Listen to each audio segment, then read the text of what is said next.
homem glorificasse a Deus em todos os seus caminhos. Falamos isso também. É a vontade de Deus é que o homem glorificasse a Deus com as suas ações. O próprio Senhor Jesus, na vida dele neste mundo, ele buscou com todas as suas forças glorificar a Deus. E de fato, ele fez isso. Eu te glorifiquei na terra, consumando aquilo que Deus preparou para ele. Então ele disse isso: eu glorifiquei a Deus na terra.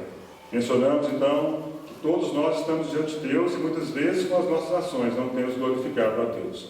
Nos nossos relacionamentos como marido, nos nossos relacionamentos como mulher, como esposa, marido e esposa, nós não temos glorificado a Deus. Mencionamos então algo sobre isso, usando aquele texto de Provérbios, que o rei Agur diz que havia 3 coisas maravilhosas, 4 que ele não entendia. E mencionamos então ali aqueles exemplos que o rei Agur dá, a águia no céu, a cobra na penha, o navio no meio do mar e o homem com a donzela.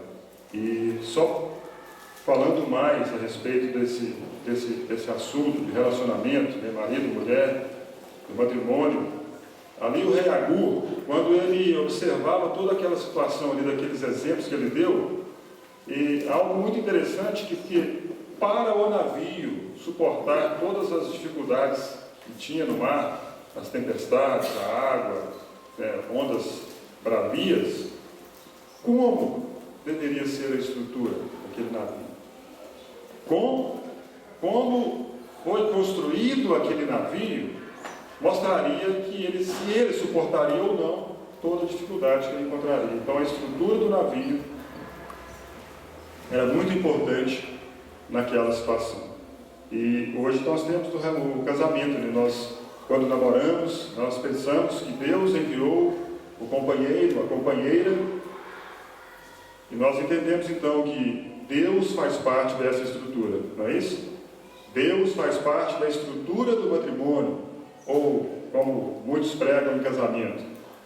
Nós convidamos Jesus para o casamento, como aquela ali, João 3, as bodas de Caná da Galileia. Nós convidamos Jesus, então ele faz parte dessa estrutura do matrimônio. Irmãos, então, tem tudo para dar certo. Com essa estrutura, com Cristo como essa estrutura, com Deus sendo essa estrutura, tem tudo para dar certo, ou não? Podem vir ondas bravias, sim. Podem vir tempestades, sim. Podem vir ventos, como usado em outros textos. Mas se a estrutura ela é boa, sobrevive. Não é assim? Se a estrutura ela é forte, ela tem todo o material necessário para enfrentar as intempéries, ele sobreviverá.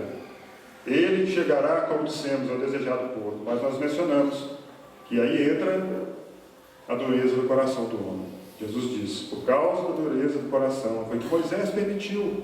Mencionamos isso então semana passada. Então, só para lembrar os irmãos sobre a estrutura do navio. Se Deus está no nosso relacionamento, irmãos, vai ter sabores. Mencionamos que no casamento, existem coisas boas e coisas não boas. Mas tudo está dentro do navio. Ali tem coisas boas e coisas não boas. Mas se a estrutura é firme, chegará ao ponto desejado. Então, nessa manhã falaremos, então, dando continuidade ao assunto sobre arrependimento, de mais alguns pontos, porque precisamos compreender mais a respeito desse assunto, arrependimento. Em Davi, houve um desespero. Em Davi, ele chegou a um ponto de pensar as coisas, o que ele havia feito, o pecado que ele havia cometido, estava sempre diante dele. E isso, irmãos, na nossa vida como cristãos, também deve acontecer. Deve haver um senso de urgência, porque se nunca formos despertados sobre algo que está errado nas nossas vidas, a nossa conversão, o nosso caminhar com Deus pode estar errado. Se nunca no momento na nossa vida, nós nunca fomos despertados por algo que fizemos de errado, ou se pensamos que todas as coisas estão boas, todas as coisas estão bem aos olhos de Deus, há algo errado conosco. Ontem à noite nós mencionamos, ontem à noite também o Beto pegou quase todos os meus exemplos. Hoje vai ser uma repetição. O Beto mencionou muitos dos exemplos que eu daria essa manhã. E aí ele mencionou sobre o Isaías. Lembra de Isaías, no capítulo 6? Lá diz assim: no ano da morte do rei Uzias, eu vi o Senhor. E lá então, mais abaixo fala assim: ai de mim, né? Tem ali, ele viu os serafins, ele viu o anjo, ele viu. Depois que ele presenciou depois de toda aquela visão que ele teve, ele diz: ai de mim, porque sou um homem de impuros lábios, ou de lábios impuros, e habito no meio também de um povo de impuros lábios, de lábios impuros. Ai de mim. Mas se vocês verem o contexto, o capítulo 6 diz assim: no ano da morte do rei Uzias. Davi, Isaías, ele foi contemporâneo ao rei Uzias. Quando você lê ali o capítulo 1 do livro de Isaías, a visão que teve Isaías, aí fala, ó, primeiro rei, Uzias. Então ele foi contemporâneo àquele rei. Se vocês lembram da história, ele foi um rei, esse qual diz a Bíblia que ele morreu, no ano da morte do rei Uzias. Uzias foi um rei extremamente poderoso. Tem água demais aqui.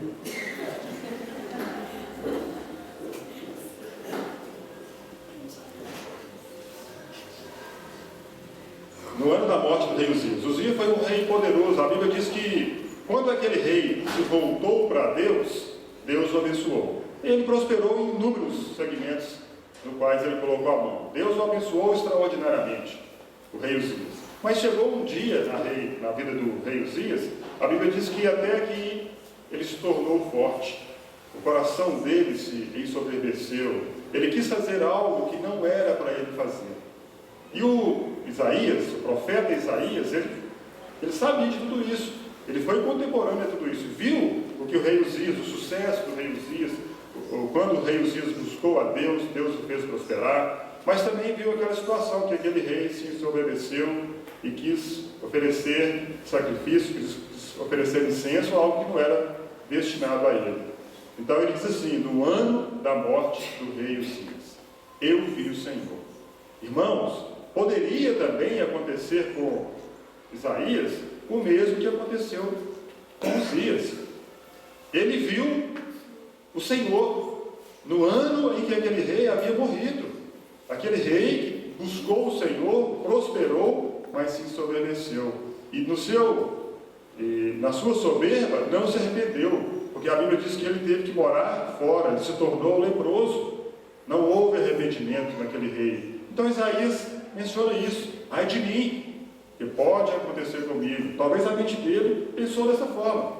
Morreu alguém que buscou o Senhor, prosperou, mas não se arrependeu. Ai de mim, porque eu sou um homem de lábios impuros. Por isso ele diz: no ano da morte do rei Uzias. Ele teve uma visão, irmãos, extraordinária. Uma visão, existem cânticos que foram feitos em cima do capítulo 6. Mas ele diz: ai de mim, ai de mim.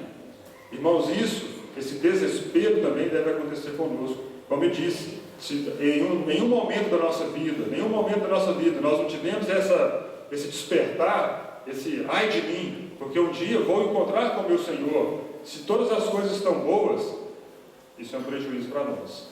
Isso, de fato, é um prejuízo para nós, porque vamos ser surpreendidos com muitas das coisas que nós pensamos que está bem, não estão bem.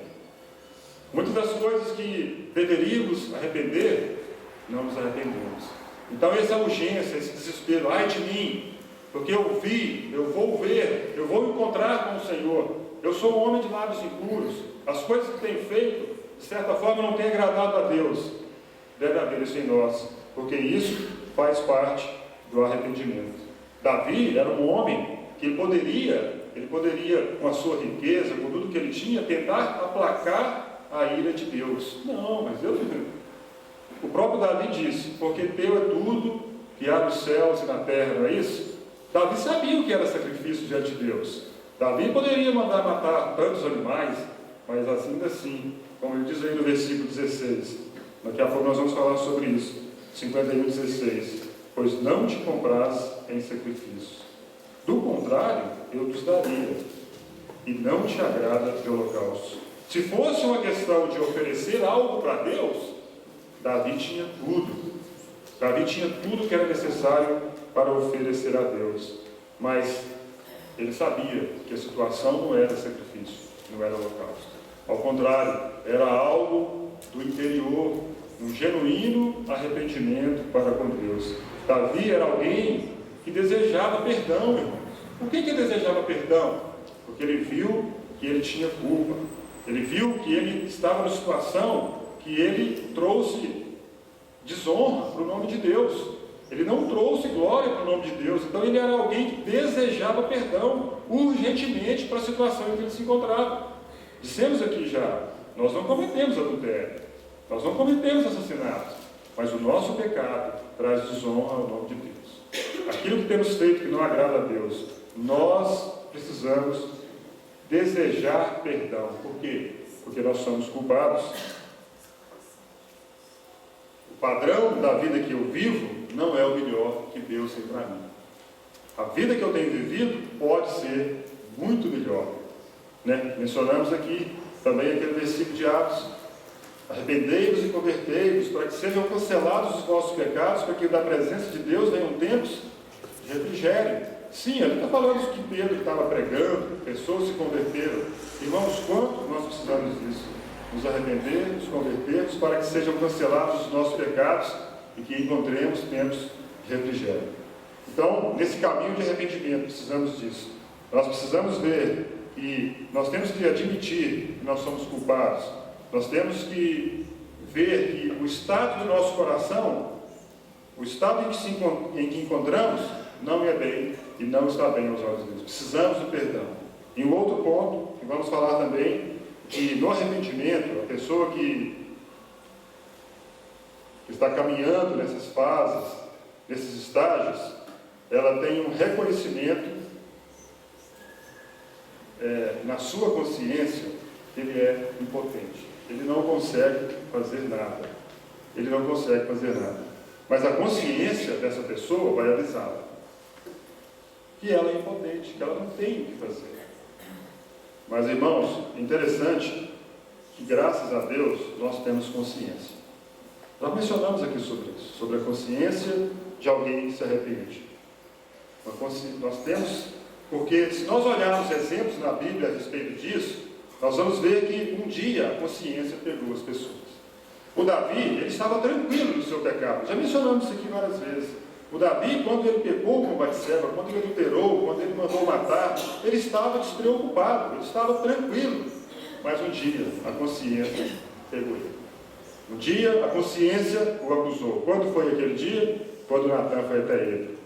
Até aquele dia, quando ele estava bem no seu pecado, tudo bem, ele estava festejando, estava se alegrando.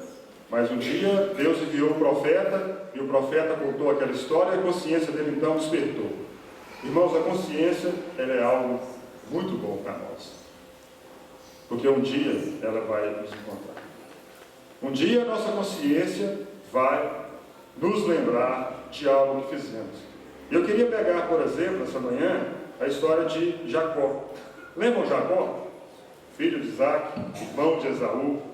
Jacó foi alguém que a Bíblia diz que ele foi um enganador, foi um suplantador, alguém que gostava de passar a perna nele. Lembram disso? Ele teve a oportunidade com seu irmão, dos seus irmãos, quando eles cresceram, ele e Esaú. Esaú voltou cansado do campo, esmorecido, e ele então compra o direito de primogenitura de Esaú. Depois, há outra situação em que Isaac, pai dele, chama para que faça uma comida saborosa, vai ao campo, faz isso, mas ele se passa pelo seu irmão, não é isso? Lembra da história? Ele então enganou o seu pai, passou-se por seu irmão e herdou a bênção. Às vezes a gente pensa aqui, mas Deus sabia de tudo isso, por que Deus, mesmo sabendo que não era o Esaú, deu a bênção? Às vezes nós ficamos, muitas vezes, brigamos com esses pensamentos, mas Deus sabia que era o Jacó, não era o Esaú, por que permitiu esses desígnios nós não podemos? Talvez um dia perguntemos a ele, mas não é o momento. Então, o Jacó, ele pegou a bênção do irmão, pegou outra bênção e foi fazendo algumas coisas. Mas o interessante é que no relacionamento entre Jacó e Esaú, quando o Jacó saiu da sua casa, foi para a casa de Labão, casou com Raquel, casou com Lia, teve a escada, teve a luta com o anjo, Inúmeros anos se passaram. Inúmeros anos se passaram. Agora abram aí no capítulo 32 de Gênesis. A consciência do Jacó, aparentemente, estava boa. Então nós estamos dizendo que no arrependimento existe um reconhecimento, uma consciência que nós somos impotentes. E essa consciência um dia vai nos surpreender. No capítulo 32 de Gênesis fala assim, versículo 3. Já haviam passado muitos anos, né, que o Jacó e o Esaú não se viam. Esaú foi para um lado, Jacó foi para outro, e aparentemente estava tudo bem, as coisas estavam resolvidas. Esaú se tornou próspero, o Jacó também se tornou próspero. Mas aí no versículo 3 fala assim: então Jacó enviou mensageiros adiante de si a Esaú, seu irmão, a terra de Seir, território de Edom, e lhes ordenou: assim falareis a meu senhor Esaú, teu servo Jacó manda dizer isto: como peregrino morei com Labão, em cuja companhia fiquei até agora. Tenho bois, jumentos, rebanhos, servos e servas. Mando comunicá-lo ao meu senhor, para lograr mercê à sua presença. Voltaram os mensageiros a Jacó, dizendo: fomos a teu irmão Esaú. Também ele vem de caminho para se encontrar contigo, e com ele 400 homens. Então Jacó teve medo e se perturbou, dividiu em 2 bandos o povo que com ele estava, e os rebanhos, e os bois e os camelos. Pois disse: se vier Esaú a um bando e o ferir, outro bando escapará. Aí ele faz a oração, ele ora a Deus, pedindo para que não aconteça nada ali naquele momento. Mas o que aconteceu com esse homem? Para nós entendermos aqui. Ele trapaceou Esaú, ele recebeu a bênção no lugar de seu irmão. Passaram-se anos, um foi morar para um lado, outro foi morar para outro, prosperaram, se tornaram riquíssimos. Mas um dia Jacó quis encontrar o Esaú. Mas ele havia, quando ele ouve, né, manda alguns presentes, vamos mandar alguns presentes, vamos tentar aplacar a ira do meu irmão. Mas a Bíblia diz que quando ele ouve que vem 400 homens, diz aqui que ele teve medo. Irmãos, por que ele teve medo? O que passou na mente de Jacó por um instante? O que passou na mente de Jacó? Anos atrás, anos vividos, algo que não foi resolvido, algo que não foi perdoado, algo que não foi tratado de maneira que foi colocado um ponto final naquela situação. Aconteceram coisas, aconteceram desavenças, aconteceram uma briga de família, e cada um foi para o seu lado. Mas aí a consciência veio. A consciência é uma excelente coisa que Deus colocou no homem, para o bem, mas também para o julgamento. Porque aqui a consciência dele pegou ele. Quando ele disse, Esaú, quando ele ficou sabendo, Esaú está vindo aí, 400 homens com ele. Irmãos, com certeza ele lembrou. O que ele lembrou? Teve um tempo atrás que eu comprei o direito de primogenitura. Eu passei o meu irmão para trás. Teve uma situação que eu me passei por ele. Eu herdei a bênção. Irmãos, algo que foi feito de errado não foi tratado. Mas aqui, Deus não poderia terminar o livro, a Bíblia, ou não poderia terminar a vida de Jacó sem mostrar esse momento. Por quê? Porque Jacó é um exemplo daquele que a obra do Espírito Santo foi feita nele. Ele era um enganador, um suplantador, e chega um momento em que a consciência dele acusa ele. Olha, a situação não foi resolvida. E nós sabemos aqui que ele manda um bando, manda outro bando, manda presente. Irmãos, o irmão dele, Esaú, saiu correndo para abraçar ele. Se vocês lerem aí, o irmão dele saiu correndo para abraçar ele, correu no pescoço dele, abraçou, algo assim de novela. Mas foi tratada a situação. Foi tratada a situação. Só que ele pensou que para resolver aquela situação, ele tinha que mandar presentes. Ele tinha que mandar carneiro, ovelha, boi, jumento, para aplacar a ira de alguém que ele sabe que fez algo errado. Mas ele diz assim no capítulo 32, no versículo 10. Perdão, 33, 10.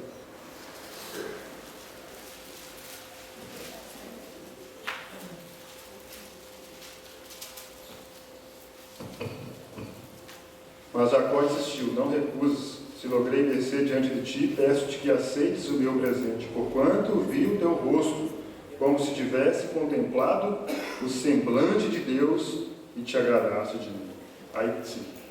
Aí nós vemos que a situação de Jacó e Esaú foi resolvida.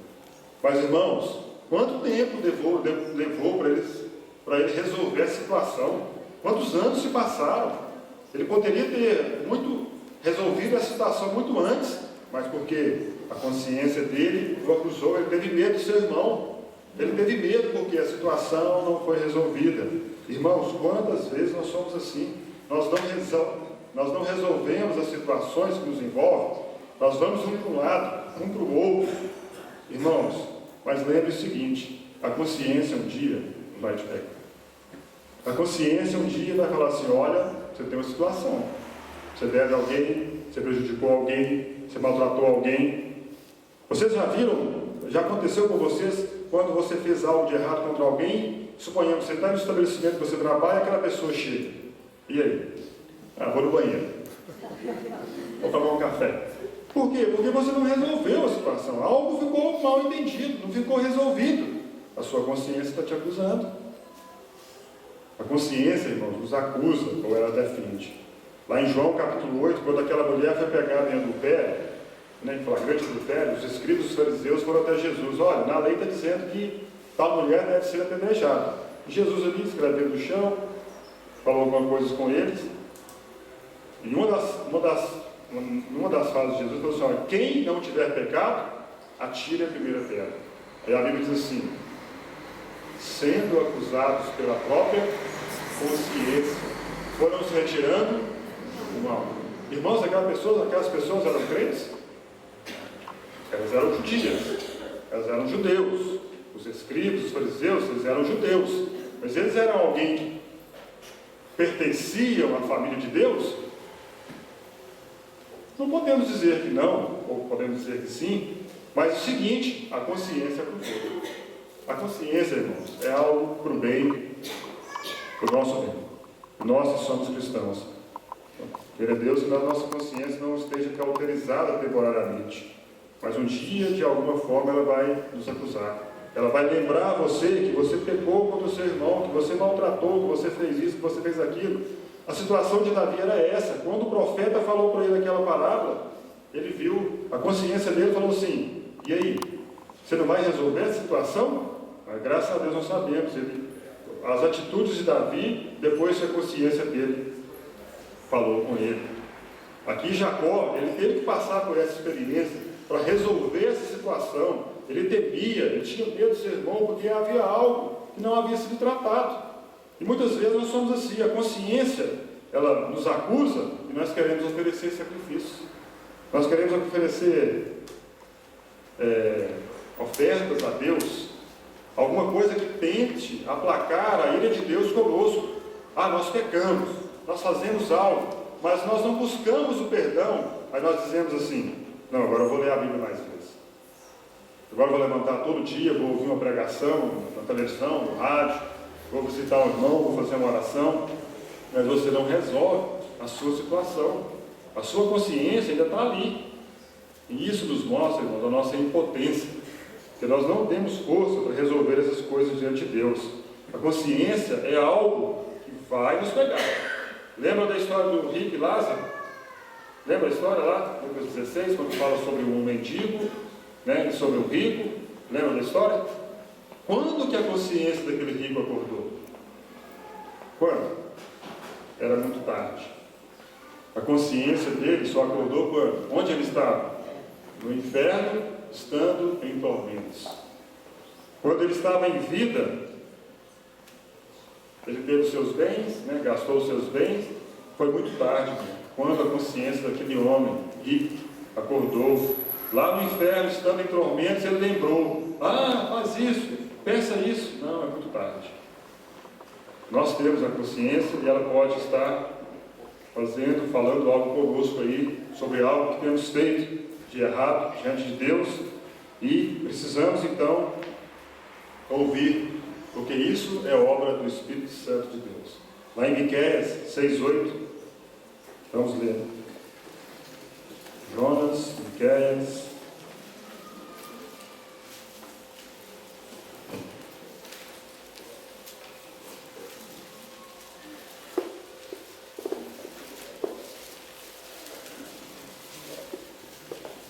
Capítulo 6, versículo 7.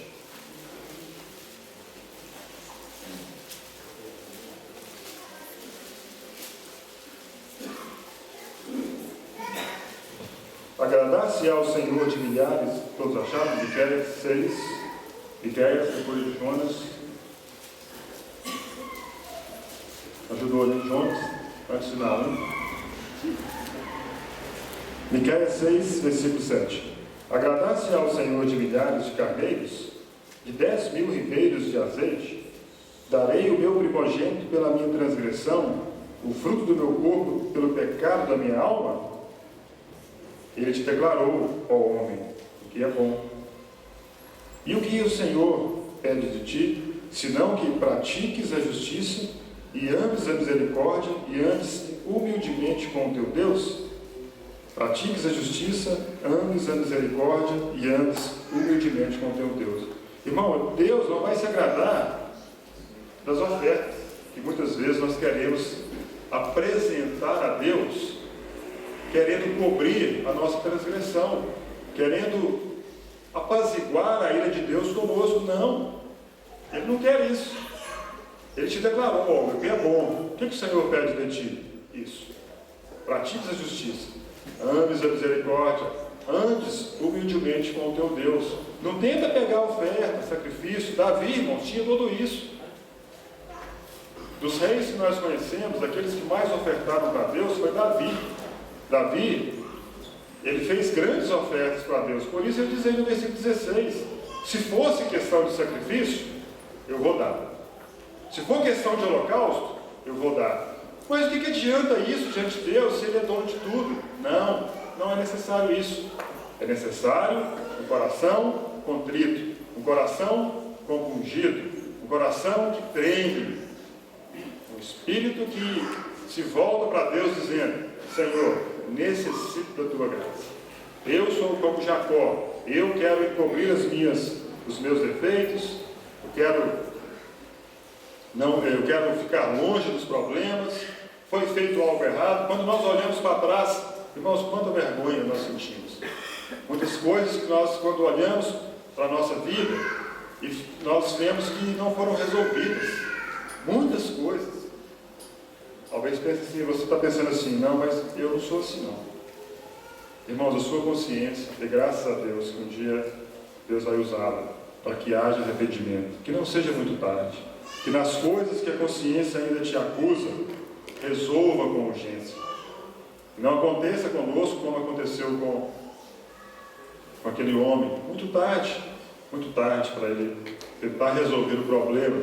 Resolvamos em vida. Mas diante desse assunto sobre arrependimento, o mais surpreendente no caso de Davi é que ele teve uma nova atitude para com Deus.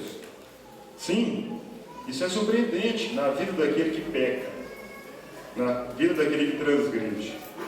Ele pecou contra alguém, no caso de Davi, ele pecou contra Deus, nós já falamos sobre isso, ele pecou contra Deus, mas ao mesmo tempo é quem ele mais deseja.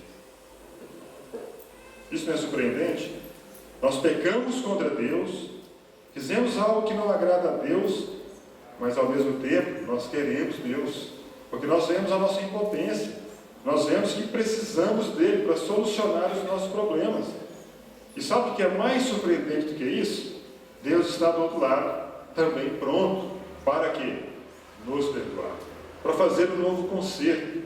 Quando nós lemos no Velho Testamento, lá no princípio, lá em Deuteronômio, vamos ler.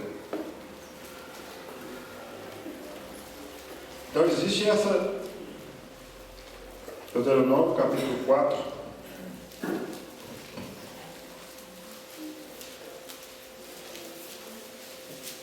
nós pecamos contra Deus e queremos Deus? Aquele que ofendemos. Aquele que ofendemos. Nós desejamos. Capítulo 4, versículo 30. E isso é uma ênfase em toda a Bíblia, tanto no Velho Testamento quanto no Novo Testamento.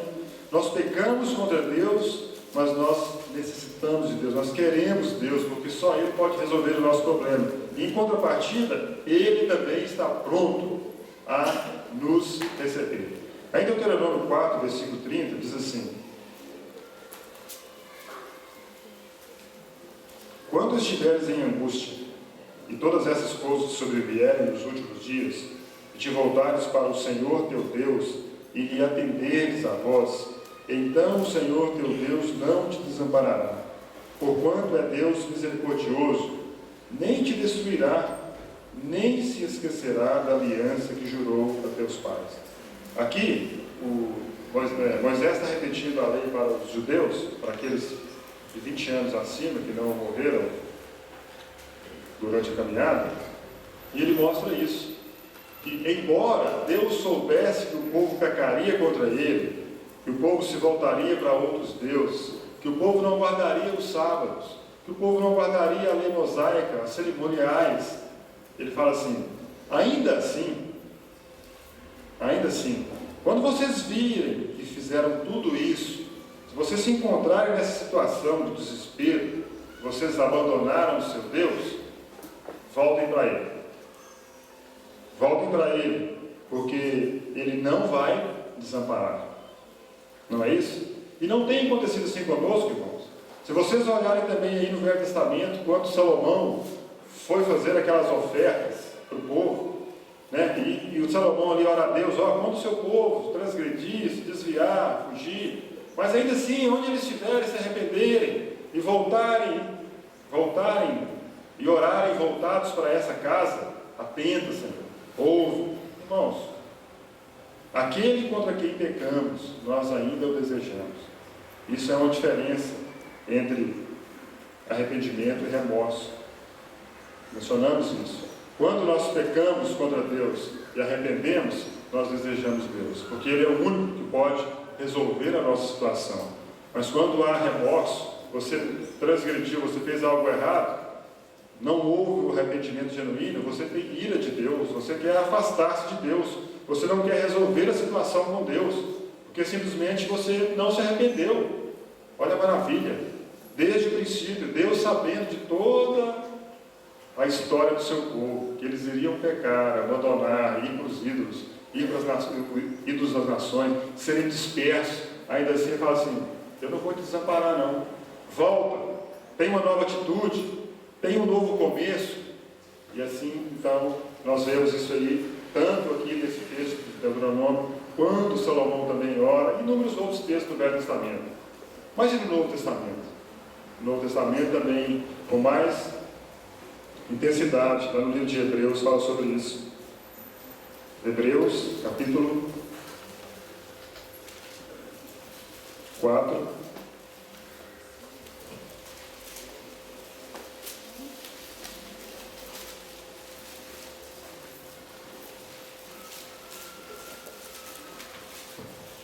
Versículo 14 em diante.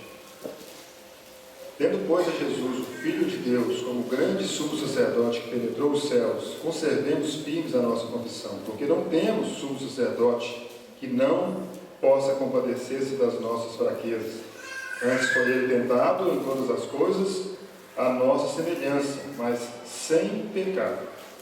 Acheguemo-nos, portanto, confiadamente junto ao trono da graça, a fim de recebermos misericórdia e acharmos graça para socorro em ocasião oportuna. Finalzinho aí. Acharmos graça para socorro em ocasião oportuna. Irmãos, prestem atenção, lembre-se da história de Davi. Davi começa assim o salmo: compadece-te de mim, ó Deus, segundo as tuas muitas misericórdias. Segundo a tua fidelidade, ele fala ali, mas ele fala sobre muitas misericórdias. Para Davi, aquilo ali era o momento dele achar graça para socorro numa ocasião oportuna.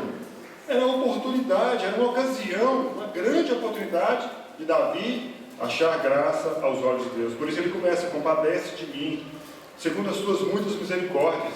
Irmãos, acheguemo-nos, portanto, confiadamente. Quando pecamos contra Deus, quando vimos os nossos pecados, vemos os nossos pecados, temos ofendido a Deus, mas o verdadeiro arrependimento mostra isso, que nós queremos Deus. Só Ele pode solucionar o nosso problema. Ouvimos isso na parte da manhã. Quem mais poderia fazer isso? Se Ele fez isso quando éramos inimigos de Deus, quanto mais agora. Então, acheguemos-nos. É uma ocasião oportuna. É um momento de nós acharmos graça. Nessa melhor oportunidade que temos, o momento do nosso arrependimento, o momento em que nos arrependermos, é esse momento para acharmos graça para socorro nessa ocasião. Mas muitas vezes nós queremos apaziguar a situação fazendo votos: não vou fazer mais isso, não vou passar por aquela rua, não vou olhar para aquele jeito, não vou fazer. Não, irmãos, chega diante de Deus. Jesus, nós temos Jesus como grande sumo sacerdote. Ele pode se compadecer das nossas fraquezas, e esse momento de arrependimento é uma grande ocasião, uma ocasião oportuna para que Ele possa mostrar a sua graça, mostrar que Ele também está disposto a se reconciliar conosco. Assim como foi com o povo do Velho Testamento, assim também no Novo Testamento. Se vocês se lembram lá na primeira carta, primeira igreja lá de Apocalipse, a igreja em Éfeso, quando é enviada a carta àquela igreja, e se nós olharmos por um instante o contexto da igreja de Éfeso, o que era a cidade de Éfeso? Éfeso era uma cidade politicamente grande, um grande centro comercial, político, religioso, mas eles adoravam a Artemis, ou a Diana dos Efésios, como conhecemos na Bíblia. Mas um dia, quando nós lemos o livro de Efésios, a Bíblia fala assim: Ele vos deu vida, estando vós mortos nos vossos delitos e pecados. Ele tirou vocês do império tenebroso.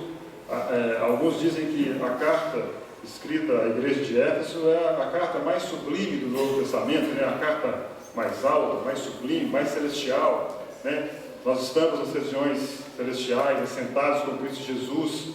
Ali é muito diferente da carta escrita aos Coríntios, onde havia fornicação, dureza de coração, divisão dos irmãos, não havia respeito na ceia. A carta de Éfeso é uma carta muito boa. Você não encontra disciplina, você não encontra repreensão, muito pouca exortação, existem sim algumas, porque lá no capítulo 6 fala filhos, pais, maridos, mas é muito diferente de Coríntios, da carta escrita aos Coríntios. Mas lá na primeira carta, lá no capítulo 3, capítulo 2, capítulo 3 de Apocalipse, quando vai falar sobre a igreja de Éfeso, vai falar, tem um louvor para ela, há um louvor, mas ainda assim diz assim: arrepende-te. Lembra, pois, de onde caíste, Lembra, pois, de onde caíste e arrepende-te. Volta à prática das primeiras obras, senão pode acontecer algo com você. Mas uma igreja, de um contexto, de uma conversão genuína, abandonaram os ídolos, as pessoas ali se converteram genuinamente ao Senhor, mas passado um período, algo foi encontrado naquela igreja. Ela abandonou o primeiro amor, ela estava nesse pecado, e o Senhor então diz para ela: arrepende-te, que haja arrependimento em você. Deus está propondo para aquela igreja, para os irmãos que se reuniam naquela comunidade, naquela cidade: arrependam. Lembra, pois, de onde caíste. Então é possível uma igreja que tem todas as que tem tudo para estar na presença de Deus, as regiões celestes, vamos dizer assim, todas as coisas foram dadas, distribuídas por Deus através do Espírito Santo, e ela esquecer-se de algo, ela poder fazer algo e não ver que pecou contra Deus, é possível. Por isso a exortação para ela: lembra-te de onde caíste. Irmãos, eles estavam vivendo ali uma situação que as coisas estavam aparentemente bem. Eles tinham tudo, né? Bênçãos nas regiões celestes. Deus os tem abençoado com toda sorte de bênçãos nas regiões celestes. Ali fala sobre o supremo propósito de Deus em Cristo, de fazer convergir em Deus todas as coisas. Aquela igreja, nós olhamos assim, ela tinha tudo para estar bem. Mas lá em Apocalipse aconteceu alguma coisa. Passou o período em que Deus tem que dizer: lembra-te de onde caíste. Ou seja, aconteceu algo com aqueles irmãos e eles continuaram prosseguindo. Aí então vem a repreensão: lembra-te de onde você caiu, arrepende-te, volta à prática das primeiras obras. Então nós temos isso ali também em Apocalipse, sobre esse chamado ao arrependimento. E isso, irmãos, não é diferente para nós. E isso não foi diferente com Davi. Davi passou por tudo aquilo que já mencionamos nas reuniões anteriores, e não é diferente de nós. Precisamos desejar esse perdão de Deus. Precisamos ver que a nossa consciência, mais cedo ou mais tarde, ela vai nos acusar. E se ela tem nos acusado, se ela tem dito alguma coisa a você, que isso é uma obra do Espírito Santo, trazendo a você alguma coisa que você fez, ouça. Responda a Deus. Coloque a sua casa em ordem. Porque do que temos falado nessa reunião, em Davi havia um senso de urgência para resolver a situação. Porque a qualquer momento ele poderia encontrar-se com o seu Deus. A sentença que Davi deu para aquele homem, quando ele ouviu a história, falou assim: olha, o homem morra. Não foi isso? O homem deve morrer. Esse homem deve morrer. E pela cordeirinha restituir 4. Irmão, aí ele deu a sentença. Se Deus fosse cumprir aquilo, em qualquer momento Davi morreria. Que o homem morra, mas graças a Deus, né, que ele chega diante de Deus, compadece de mim, segundo a multidão. Eu pequei, purifica-me com sopro, lava-me, faça tudo, Senhor. Eu preciso ser restaurado na sua presença. Não é diferente conosco. Precisamos do arrependimento. Precisamos orar a Deus, mostrar a Ele, confessar os nossos pecados e pedir a Ele que a obra do Espírito Santo seja feita em nós. Por isso falamos do princípio. Deus não ia terminar a Bíblia sem mencionar Jacó. Jacó, alguém suplantador, enganador, mas um dia algo que ele pensou que estava resolvido, teve que ser trazido à baila. E graças a Deus, porque ele, na vida dele, foi antes da morte. Foi antes dele comparecer diante de Deus. Ele acertou, ele estava tão envolvido naquilo que ele já havia feito de errado no passado. O Esaú, quando correu, abraçou, beijou, já tinha resolvido. Para ele já estava tudo ok, porque ele não tinha um remorso, algo tipo assim: tudo bem, meu irmão fez isso, mas precisava dele encontrar, principalmente para Jacó. A consciência acusou. Irmãos, quantas vezes nós não damos obediência, nós não damos ouvidos à nossa consciência? Para nós é a mente, para nós é a minha mente, comi demais, fui dormir, mas muitas vezes é Deus falando conosco. Nós demos ouvidos a isso e façamos como Davi, né? Desejando esse perdão, né? Esse passo no caminho de arrependimento. Senhor, purifica-me, lava-me, porque no Senhor existem muitas misericórdias. Essa é a nossa oração a Deus, para que um dia, quando comparecermos diante de Deus, no tribunal de Cristo, estejamos tranquilos, estejamos em perfeita varonilidade, na estatura de varão perfeito. No tempo decorrido, no tempo que nós caminhamos com o Senhor, Ele pode dizer: servo fiel, servo bom, entra no gozo, porque nós acertamos as situações, resolvemos as nossas coisas. O Beto disse aqui ontem, energicamente, nós não podemos ficar parados. Nós pensamos que as coisas estão boas, irmãos. Nós pensamos que a nossa vida espiritual está boa. Põe um espelho diante de você. Eu tenho que colocar um espelho diante de mim. As coisas não estão boas. Você vem para a reunião pensando no político, se vai ser caçado ou não, e quer participar da ceia tranquilo. Está alegre porque não foi caçado, está triste porque vai ser caçado. E você... Está tudo bem? Está tudo bem, realmente? Com os nossos filhos, com os nossos esposos, nossas esposas, com o nosso trabalho, com os nossos compromissos que fazemos. Vou cumprir. Irmãos, arrependamos disso. A consciência de Davi, quando o profeta foi até ele, foi aguçado, e ele viu que pecou contra Deus. Aí ele clama, né, nesse desespero, Senhor, Senhor, purifica-me, lava-me. Eu não estou bem, eu preciso ficar bem com o Senhor, eu pequei contra o Senhor, mas o Senhor é o meu tudo, o Senhor é o meu pastor, o Senhor é aquele que me guardou, me perdoa, e faça qualquer coisa, resolva a minha situação. Essa era a oração de Davi, mas nós precisamos disso também, irmãos. Isso é obra do Espírito Santo, e que venhamos a dar ouvidos ao Espírito. Ele quer, como lá no final de Apocalipse, né? O Espírito e a noiva dizem vem. O Espírito vai dizer vem. A noiva também tem que estar pronto a dizer vem. Né? Semana passada eu fiz uma pergunta para os irmãos a respeito do relacionamento dos casais. Vou repetir, suporte. Eu perguntei assim: algum dia você no seu relacionamento não desejou que a sua esposa morresse? Ou que o seu esposo morresse? Para você ficar livre dele, ficar livre de alguns problemas que o seu cônjuge traz para você. Porque o seu cônjuge, né, você pode pensar, o meu cônjuge muitas vezes traz problemas para mim. Quanta ira eu tenho quando ele chega, quando ele está. Às vezes você desejou. Mas pense o contrário. Pense em você morrer e deixar o seu cônjuge livre. Mas você não quer isso, irmãos. Você não vai querer isso, sabe por quê? Porque nós não estamos prontos. Ou você está pronto. Nós desejamos que o outro morra. Mas eu morrer? Não, eu não estou pronto. Entende? Porque é a obra de Deus. Deus quer fazer a obra, quer fazer a mudança, quer fazer a transformação. Deus quer ver um genuíno arrependimento nas nossas vidas, nos nossos corações e resolver as situações.